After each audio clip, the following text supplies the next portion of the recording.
guys, I am going to review the new WA2 system today. I got some of these for the teaching studio, Tomoe School of Pottery, and haven't been super excited about these plates before just because of the hard line that the old forms had. So there's some really cool things with the new WA2 system that I think it's worth taking a second look. So first of all, they have a locking mechanism, so when you put it on the wheel it doesn't spin around, which is something the old ones did. And then their new plate form has this really nice smooth transition, so you can have this really nice contemporary looking plate. So let's give it a shot and see how it all works. So I've got a slab of clay here that I've rolled out, and I want to have a thicker edge on the plate just for a really contemporary looking foot.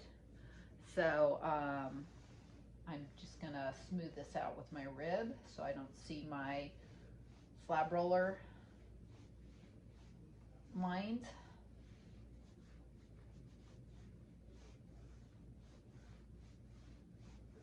And do both sides because it won't flatten out if you put it over the form.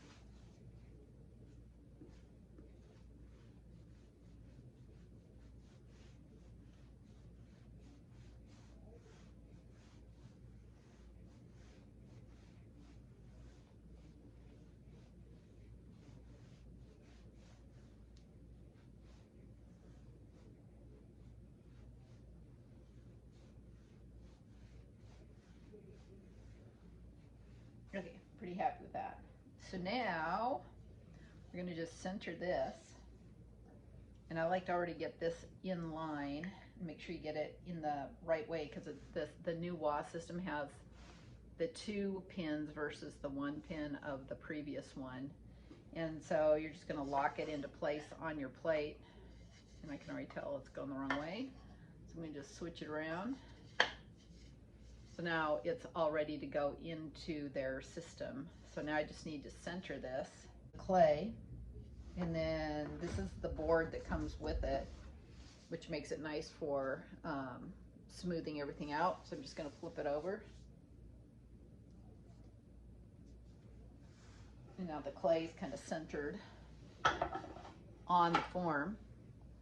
So now all I have to do is put this in the locking mechanism. You can see it right here. So that piece goes in there. And because it locks in, now it's not going to spin around. Put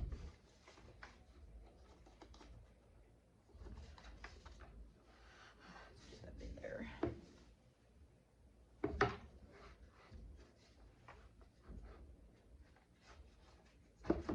Okay, so it's down.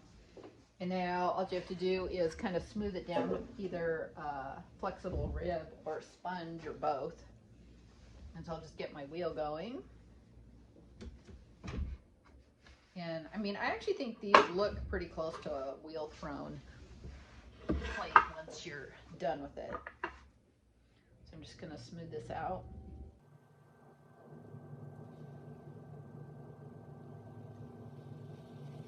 I'm just going to go down to where the plate touches the WA2 system. And you can even put some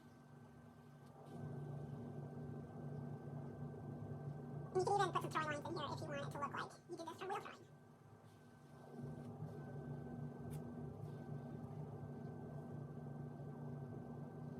So then I'm just going to use my pin tool.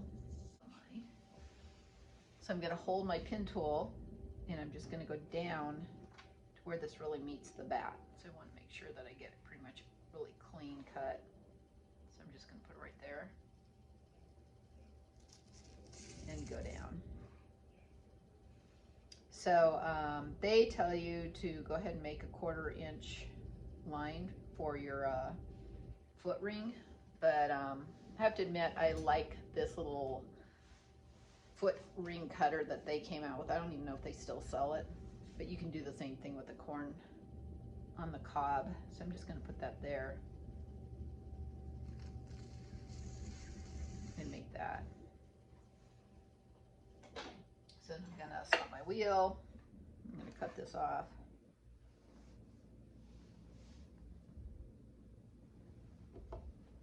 And I can use that clay for something else. just clean this up with a sponge.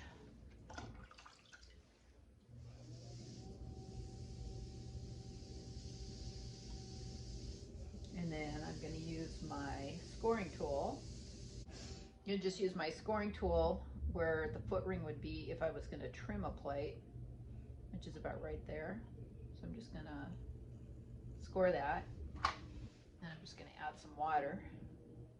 And the reason I like the corn cob thingy for putting on a foot is I really want it to look like a thrown foot that I trimmed, and this has more of a taper to it than the straight you would get just cutting it off with your pin tool. So now I'm just gonna put this on. I'm not even gonna slip and score it, or I'll score it, but I'm not gonna slip it because the clay's pretty gooey.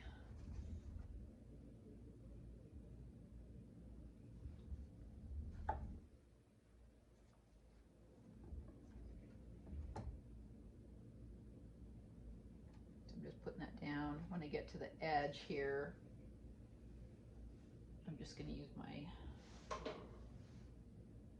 cutter tool to make sure those two go together.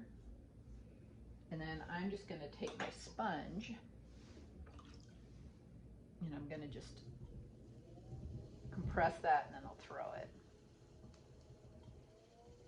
I'm just pushing that down.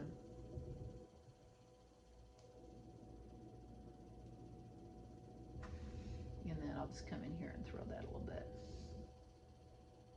and flatten that off.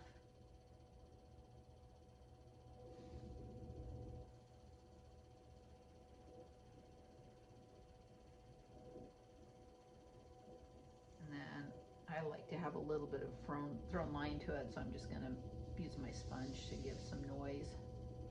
You don't have to, you can make that completely smooth. And then once I've done that, all I have to do, I guess we could go ahead, since you're not going to trim it, put your name there.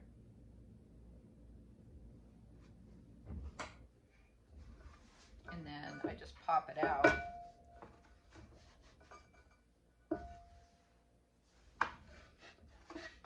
And then I'll just grab the plate. And because it doesn't have an edge or anything, you can pull this out, which means you're not going to have a bunch of these to throw more plates. So it's just like one stop shopping. One of the pins came out, so I'm just going to put it back in. So I'm going to let this dry, and it probably should come off a little bit earlier. But the nice thing about this form is because it doesn't have sharp lines, it doesn't crack like the old ones did. So then all I have to do is really finish up the edge with a sponge.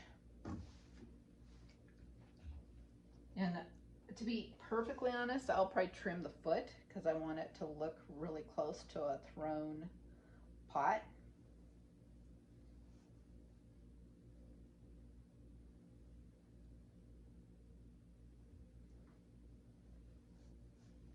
So I'd probably put this on here.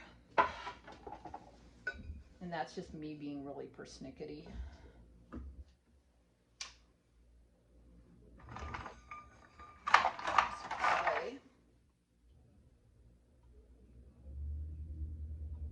But I'll probably use these in my teaching studio for people that don't have the wheel skills yet to do stacked plates, because this seems like kind of a good project, and you do kind of learn some emerging skills if you finish the edge, and then if you turn this over, I would probably trim the foot a little bit, and probably would normally put this on a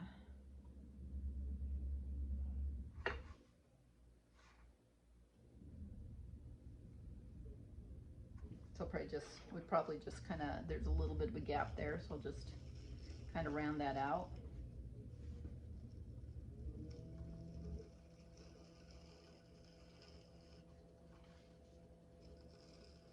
I mean, it's really not that much different than like a jigger method for the people that do production pots. So now it's got a nice little, and then I'll soften that with my chamois.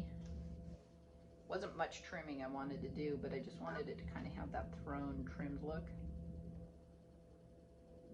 So I'll just hold my chamois down, varnish that a little bit so it will sit nice on somebody's.